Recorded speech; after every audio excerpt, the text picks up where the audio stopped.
Hey everyone, so in this section we're talking about potential career paths for those of you who are majoring in geography or for those of you who are thinking about majoring in geography and whether or not it's worth it and something that you should actually consider for your future.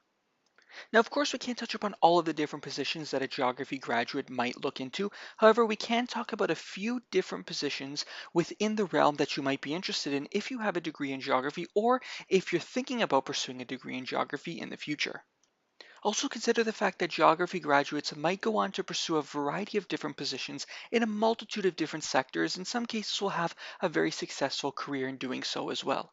In this segment, we won't actually be considering those specific instances. However, we will be talking about specific positions within the realm for those of you who want to graduate with a degree or have a degree in geography and want to stay within this specific realm. Now, something fascinating about a geography degree is depending on the institution that you're actually pursuing the degree at, it might actually fall within the social science realm or within the physical science realm. And a lot of that's going to depend largely on the specific coursework that's associated to the degree that you're actually pursuing. Geography graduates might pursue a variety of different positions in both the public and private sector. Now, depending on the specific background they have in geography and whether or not it's more tailored towards a science background or more tailored to a social science background, they might be able to pursue a variety of different technical or scientific positions if that is something that they're interested in. And as we mentioned, some of these positions can be held in both the public and the private sector, in addition to some consulting firms as well. And so a great example of this might be environmental sustainability, which can be a practice area in a variety of different consulting firms, but also have positions within the public sector as well. Many local governments and national governments will have positions within this realm, but also there might be some positions within industry specifically for companies that have a lot of environmental regulations that they actually have to comply with. Having experience within this realm might actually lead to positions further on, which might be a climate change specialist, a consultant, a resource management consultant, and a variety of other positions that support some of these initiatives as well. Now, another popular area is within Geographic Information Systems, otherwise known as GIS. Now, having a background in geography and in some cases a background in IT as well can be extremely helpful for positions within this field.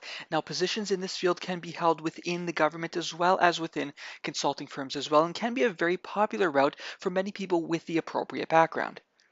Now, if you're coming right out of your undergraduate studies, you're more than likely going to start off in an analyst position, but can eventually progress to a specialist position, a consultant, or even a department head after you have several years of experience under your belt and a variety of other certifications in some cases to help make you more competitive for some of these more lucrative positions.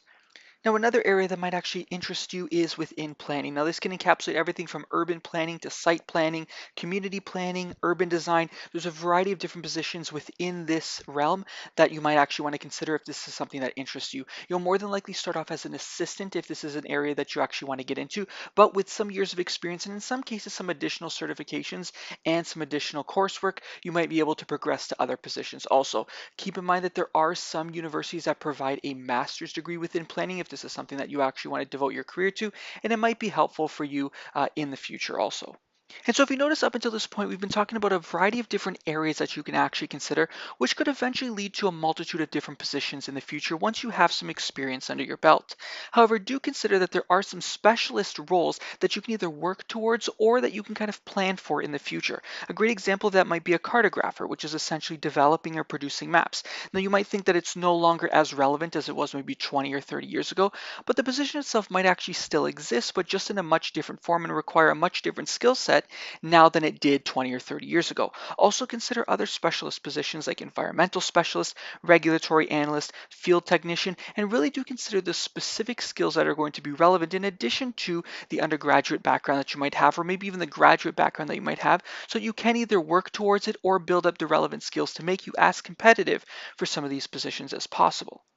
Now, perhaps you're on the opposite end of the spectrum and you're not necessarily sure what you want to specialize in, and you don't want to commit to one thing over a long period of time if you haven't built up enough work experience to determine what it is that you actually do like. You might think about something like market research or work in tourism and just get a generalist type of position so you get a better understanding of the field and what areas that you can potentially be exposed to in the future. This is also a great reason a lot of people actually pursue management consulting is the fact that there's a variety of different practice areas that you might actually be able to divert to if you determine that the one that you got hired to isn't necessarily the most relevant to your specific skill set or your actual interests.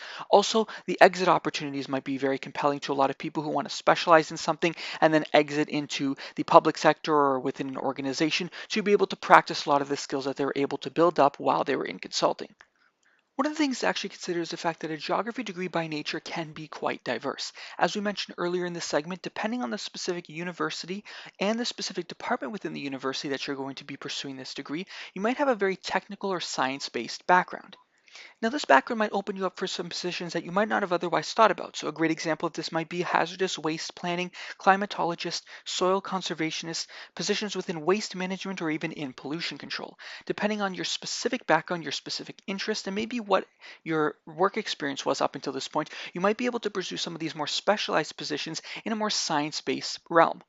Also consider the fact that from a private sector perspective, there's a lot of regulations associated to operating businesses that interact with the environment, particularly for those that interact with the environment in a negative realm. As a result, there's a variety of different specialized positions that might actually leverage your background in geography and combine it with a whole new skill set to help companies comply with some of these regulations. Now, on the public sector route, there might be a variety of different positions to help ensure that the companies that are operating within a particular region are actually complying with the local regulations as well. I think it's really important for you to not only consider what your specific interests are, but also what your specific skill set is and what you can do to make yourself the most competitive for some of the positions that you might be interested in. In some cases, this might actually be pursuing further education. There's a variety of different master's degrees and even PhDs in a variety of different fields that can help you if you're interested in some of the more specialized areas within geography. A great example of this might be a master's or a PhD within geography. There's master's degrees in planning, sustainability management, environmental engineering if you have a more science-based or technical background, and there's a variety of others that you should also consider as well. There's also a variety of different specialized certifications that might be helpful for those of you who want to get into really specialized roles. One of the things to actually consider is the fact that continuing education might not necessarily be the right route for all candidates. However, it is important for you to actually consider if this is something that you think is going to be beneficial for you and your future. So that's going to be it for this segment. Hopefully this actually has a great starting point for those of you who are doing some preliminary research if you're thinking about majoring in geography, or for those of you who are already majoring in geography and are trying to get a little taste of what potential career paths could be available to you when you graduate. Now, I'd love to hear your thoughts, comments, questions, and concerns in the comments section below. Also, if you appreciated this segment, please be sure to like and subscribe, and also leave some suggestions for future segments in the comments section below as well. As always, thank you so much again for listening, and we'll see you in the next one.